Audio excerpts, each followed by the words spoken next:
ကဲအားလုံးပြည်သက်ဒီဦးသိန်းနေ့ချုပ်ပြောပါမယ်ဆင်းရဲတာကိုလည်းငါဆင်းရဲလိခြင်းလို့မဆုံးနေတယ်ငါဆင်းလိုက်တာဆင်းရဲတာတလုံးလုံးဖြစ်နေဆုံးနေနေခေါ်ငါဆင်းရဲတာဆိုပြီးတော့ပညာမတတ်ဘူးမပြည့်စုံဘူးလို့အဲ့ဒီလိုဆုံးနေပြီးတော့မနေနဲ့အဲ့ဒါလည်းအကျိုးမရှိဘူးချမ်းသာတော့လဲငါတော့ဘယ်လောက်ချမ်းသာတယ်ဘယ်လောက်ချမ်းသာတယ်တက်မဲ့မနေနဲ့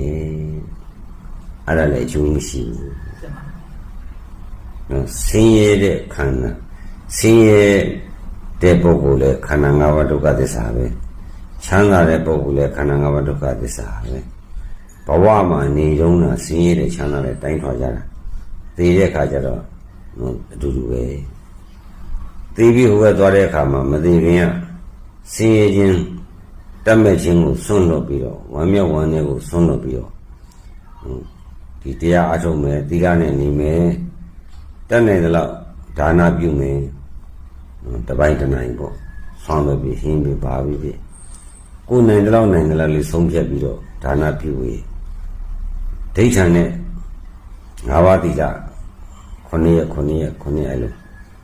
အဲ့လိုထမ်းတော့နောက်တော့သီလထမ်းတာ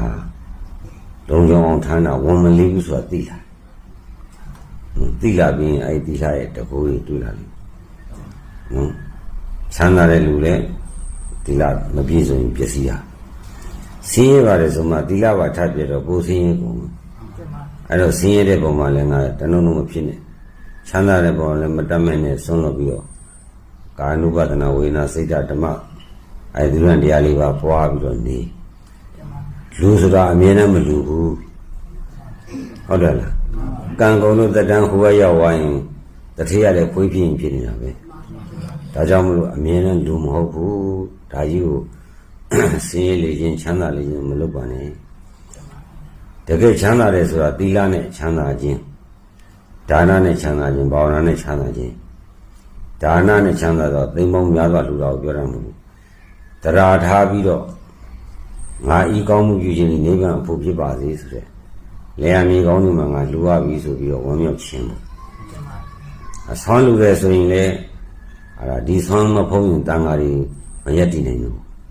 အဲ့တော့တန်ဃာမရှိသာသနာမရှိဘူး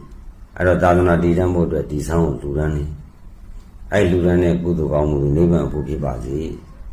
နိုင်တာလေးနဲ့နိုင်တဲ့လောက်ကိုဒါနပြုသီလဥဒိဋ္ဌာနဲ့စောင့်တည်ပြီးတော့ကျန်တာကတော့တရားနာမယ်တရားအထုံးမယ်